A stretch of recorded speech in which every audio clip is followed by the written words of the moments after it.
Hello, everyone. I am Randy Kozlowski, and I'm here today to interview my dear friends Dee Dee and Ryan Ogrodny. So it's good to be with you, and we're going to talk about your life in polkas and beyond. So, hello, guys. Hey there. Thanks for having us. So good to see you, Randy. Good to see you, Randy. We miss you. We love you. Spent a lot of years playing in the band, the Versajays, with Ryan and Dee Dee and their family. So we're going to, maybe if we could spend a little time just talking about the family members that played in the band and how the Versajays got started. So I'm going to start with you, Dee Dee, I guess. Awesome. Well, I have a picture over there of all of us together. Back, oh my goodness, in the 50s, the Gabawas and my dad and Henny was like 8 years old, and I think Frankie was 9 and Teddy was maybe 11. And then Jeannie was 7 and Ronnie was 5, I think. They had the Bellhawks, and then they played together until they were in their 20s. And then from there, I wrote it down to keep myself straight. Then Henny started the Polish All-Stars. With the No. Yeah, wait a minute. Yes, it was Bobby Shank and the Polish All-Stars. That's what it was. And we played with them. And then, yes. Oh, way before that, it was my dad with the Silver Moon. That was back before I was born, or Henny. But anyway, back to the Polish All-Stars. So then is when that disbanded. Henny started the Versajays, and they were called the Polka Jays for about a week until we realized there was another Polka Jay somewhere. So we became the Versajays, and ever since. So were you in the Versajays from the beginning? I was. They needed a bass, and Henny said, yeah, we need a bass. We're going to get a keyboard. And I think like in 2 weeks, week and a half, I learned to keyboard bass, and there we went. So you had grown up playing piano at home, like taking lessons and all that on piano? Right. So I could read and I could chord for the polkas, but when they decided they needed a bass player, you know better than any of them, I learned the bass. So that's right. Yeah. Henny did things this way, like, okay, we need a bass player, you're it. Start playing. And I just remember how Butchie got playing with the Versajays was, okay, we need a drummer, you're playing with us. What, yeah, the next day like the night before. He said, you're on tomorrow. And it worked. That's great. Well, you had a family that was into music from the beginning. Your dad played. You mentioned the band he played in, and he played with the Versajays through those years too. And he's in the Polka Music Hall of Fame. Right. And as is your brother, Henny. So, so like, music was obviously a big part of your growing up. Was it mainly polkas? Oh, yeah. When Stas and I got married, that's all we had at the wedding. Polkas. And I went back to work the following week, and the girls said, you just had polkas. And I said, and waltzes and obetics. That was it. We had no slow music and no rock. That's classic. Now, who were some of your favorites growing up? Oh, my goodness. Well, I remember being a little girl, and every time Eddie B came out with an album, the Squires lived across the street from us, and we would run across the street and put the big album on one of the record players, and everybody was partying because Eddie B came out with his album. And then we also, as the years went on, I mean, Jimmy Sturr was a friend we had, and Lenny, when Lenny became bigger and bigger, you know, he played with Eddie for so long. So Happy Louie, my dad loved Happy Louie. Yes. So yeah. That's great. I want to interject on that one. I've got all these stories in my head. I want to interject, and I'm trying my best not to. But I do remember as a kid, and you think about the technology today, and even with Spotify or something. If there's an artist that has a big release, everybody goes to the Spotify account that day because they know, okay, that this record's going to be released. I remember going to Seven Springs every year, and every year I knew when we came home we would be listening to Eddie Blazonczyk's new record. Yep. So right. Every year, and that was such a routine. Really excited about that. Mm-hmm. Yeah, so they'd plan this, and it would come out, and it would make a big splash, and everybody would know it and play it like crazy. Yes, for sure. And I remember my dad. Oh, he loved Frank Bornadowski. It was just happy. I mean, Little Wally. That was a big deal too. Yes. So I just remember I'm sorry, Randy. Please. I'm going to talk your head off. I'm so excited to talk with you. I remember the bellhops going on a train and having a train trip over the weekend to Chicago. And that changed everything because they came back with the Chicago beat, where they went from Eastern, Right. the fast beat to the, Eddie Blazonczyk and all them, they played, and Little Wally, they played the slower beat. So they came back and things turned all around. That was interesting. Yeah, the bellhops kind of had an interesting combination sound. They had some different elements coming together with that band. And you mentioned Chicago. I just remember how you guys were always such fans of Chicago and going to Chicago and the IPA. And I see you've got your IPA memorabilia here. You've got a 25th anniversary. Yeah. What year are we on now? 50. Yeah, I think they say 52, maybe. So, yeah, so that's awesome. And there's a bunch of other IPA memorabilia that you have in your house that I think we'll get a picture of to post. But you have a lot of IPA memorabilia that are the awards that you've won. You know what? And as we were getting set up for this, she put all of the other awards out. That were the band awards, which were much less than her favorite female vocalist awards. And Yes. She just put one little vocalist award. I said, Mom, where's the other 9? She won 10 times. So I did bring them all down from the curio because I wanted everybody to see them. And Yes. she's much too humble, but So it's royalty. nine-time. Right, that's what I'm saying. I'm right. 9-time female vocalist 10 of the year. 10 times. She only There- brought one trophy down, so that's where that came. You know what? There's a lot of great winners, and there's just a lot of, all of you guys. Oh my gosh. Randy, what, 2015 Hall of Fame for you? This is correct, but it's not about me. Hey, let me just talk about you. No, but a few other ones I want to mention, other IPA hardware, which was such a great song in 1990, was it 2, If I Could Be Like You? Was that then right in that range? And there's a 93 award for that. And you wrote that. yes. Yeah. Richie and I sat on the floor and kind of put the words together. And that was a year that Energy had Pure Energy, so that was a nice record for us and won Album of the Year. But that was such the best song.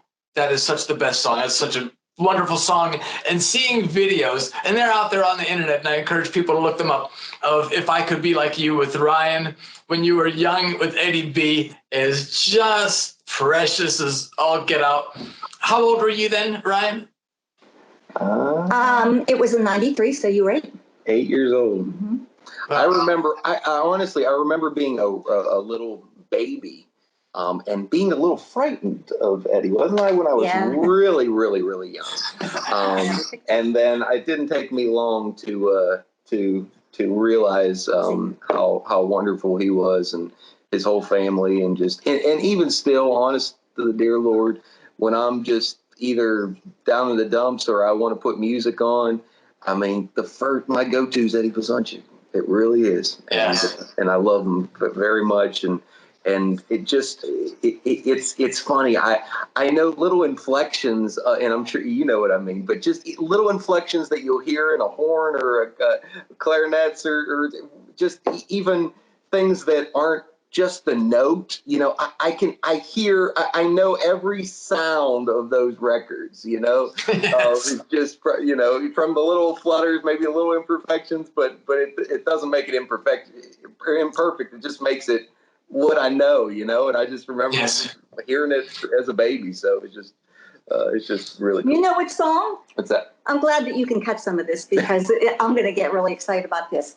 When he would, oh, you're my baby now. Yeah. He was like 18 months old or younger maybe, and that's what he kept singing. Oh, you're my baby now. Oh my goodness, I did not know that story. So, and this is part of what I want to get to talk about with you all is just the music in the home, because like Ryan, even you see these videos of you when you were 3 or 4 and you're singing Pia Koba or some of these songs, and you just seem to always have such a naturalness about your music. So I just wonder, like, even before you were playing out, you had to be singing or hearing or digesting, because it just in my experience playing in the band with you, like it just happened so naturally. It would just come out. You could just play stuff. You could think it, but it would just come out.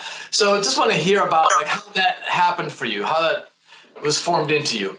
And that's a difficult thing for me to answer because, and I try to analyze that often from a music education standpoint, because some of the best musicians that I know, I don't put myself in that class at all, but I look to those that start when they're young, and the bluegrass model, it's similar to the polka model. It's families that play together, that hear music from day one, and then they start replicating it, just like they start replicating speech and language. It's that model. There's something to it.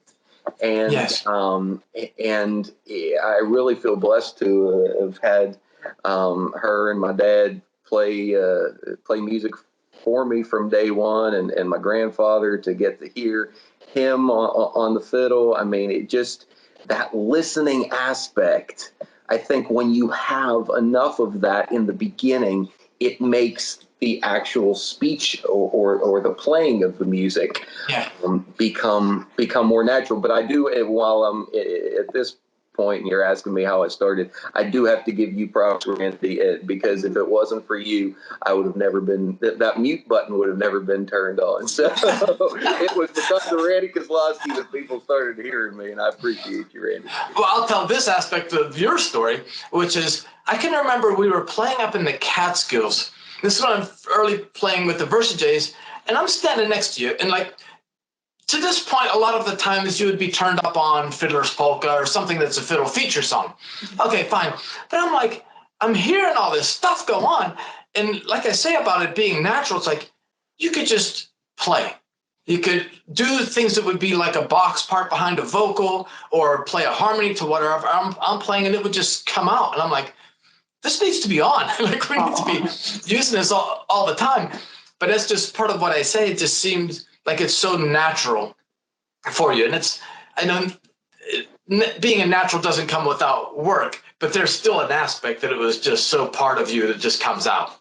Was the IPA Song of the Year the fiddle medley? Yes. In 2005. So, and that was just like, it's such a great project to accumulate all these great fiddle songs and let you play them like they were never played before. That was such a fun project.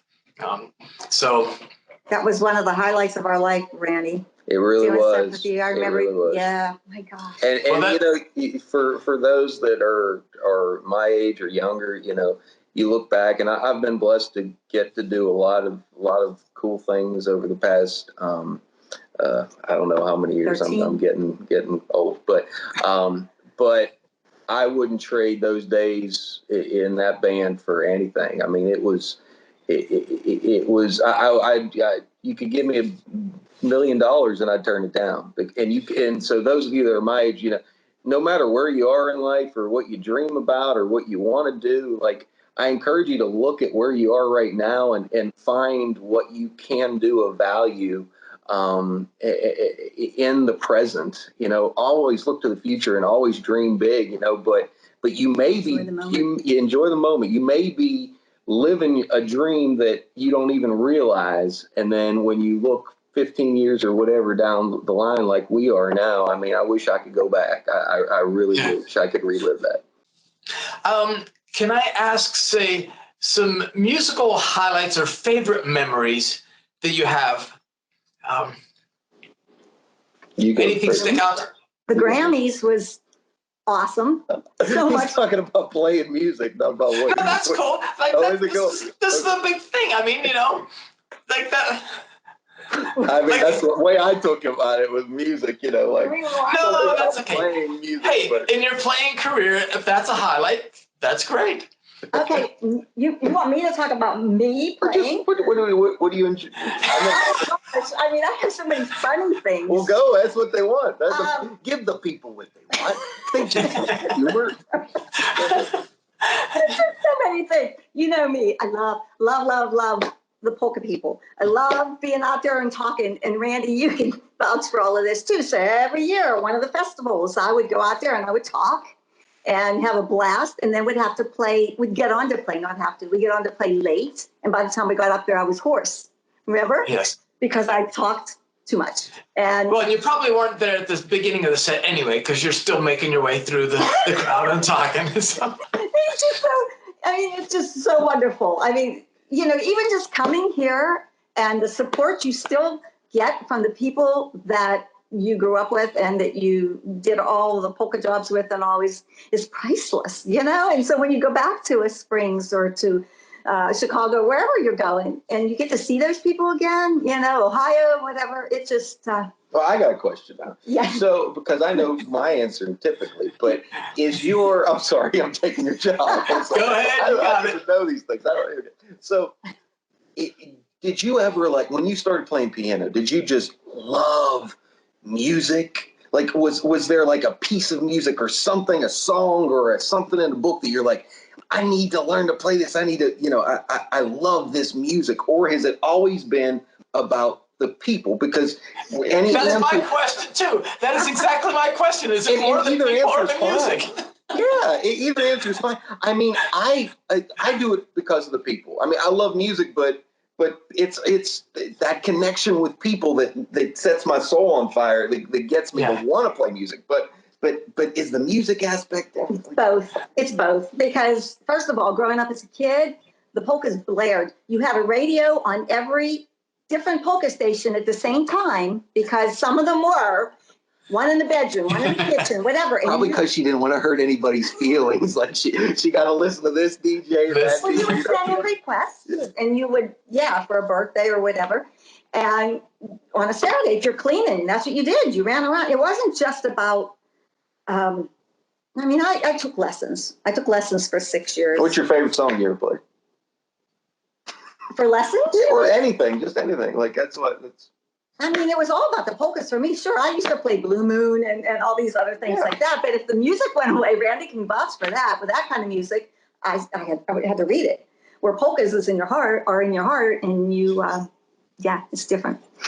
Well, I should probably, this might be something interesting as well, is just to share the whole story with the Country Music Hall of Fame and how that happened. Like, when we went to the Grammys in 2004, and I don't know if you were on the flight with those. No, I think we met them at the nominees reception. Okay. A couple of guys from the Hall of Fame. From the Country Music Hall of Fame, who were up for Best Historical Album that year, who won Best Historical Album that year for the Ray Charles exhibit, I think. No, for or a Night Train to Nashville. Night Train. Night Train to Nashville. So, and I think that we were like, you have at the telecast where you assigned seats. We wound up sitting next to them there. We wound up being next to them at the pre-telecast, just ironic. And so to make a long story short, after that, I did stay in touch with them. My mom and dad and I came down to Nashville, and we looked them up. They took us to the exhibit at the Hall of Fame when the Ray Charles was being started. Took us in the archives, showed us where our CD was which our CD still archived in the Hall of Fame, which is pretty cool. Come on over. And so. Wait a second. Our archive do we have a CD in the Country Music Hall of Fame? We sure do. It's listed in the whole, like, whatever the system is of filing it and everything. You're not just talking about Dee Dee's desk, are you? No, it's there too.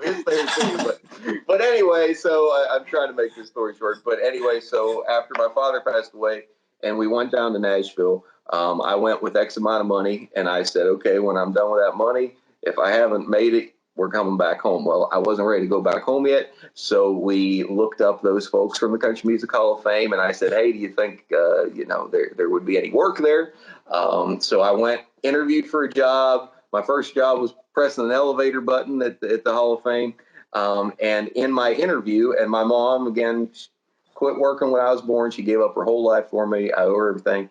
But I do. But awesome. But we were talking about the story, and the lady who was interviewing me said, well, you're hired.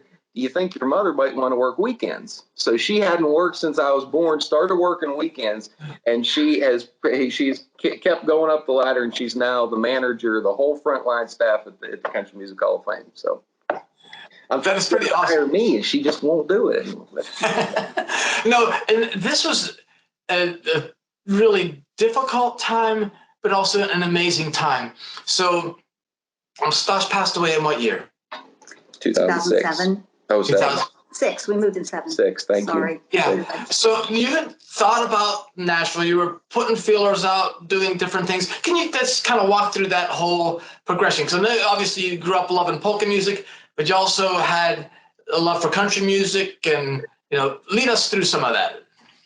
Well, again, I guess probably when you go back to our conversation about the fiddle and just hearing that voice in a prolific manner. Mark O'Connor Yes. was probably the first record that I heard that was like, oh my gosh, that instrument can do that, and so kind of set me on a path.